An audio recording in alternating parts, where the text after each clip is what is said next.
Hi there, this is Dara from Nurture, and in this final tutorial on creating tasks in Nurture, I just want to cover how you save tasks as drafts. So this is really handy if, let's say, you're working on a task in Nurture, or you could create all of your tasks at the start of the year and just get it all out of the way, and you could save them as drafts and then release them throughout the year as you see fit.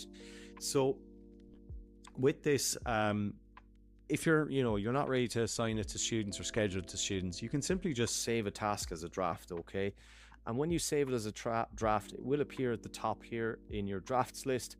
All of your drafts are held in this one list here. Obviously, you can also see them in your all tasks list, but here you can see everything that you have in draft, okay?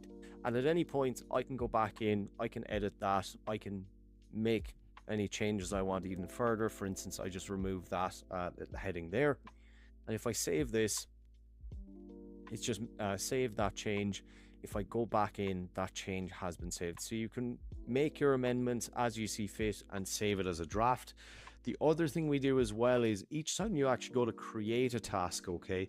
So just for this demonstration, I'm going to actually skip past the AI assistant just for demonstrating this. And I'm just going to show a draft task, okay? Let's say I go away from the screen, I go to another tab and I'm doing something else.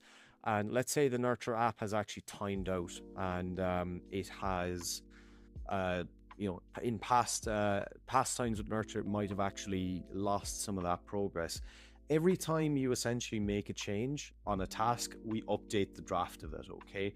So you don't necessarily have to click this button for it to save as a draft, but this will always make sure you go back to the drafts page. But every time you make a change, we save that in the background so your progress never gets lost, okay?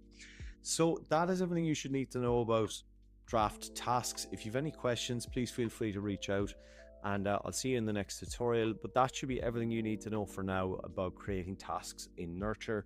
The next bunch of tutorials we're going to cover is creating the feedback in Nurture after your students have submitted, and also how you can create feedback for students who haven't submitted directly to Nurture, or even for students that maybe didn't even attempt a task at all, but you still want to give them some sort of feedback that they can reflect on, okay?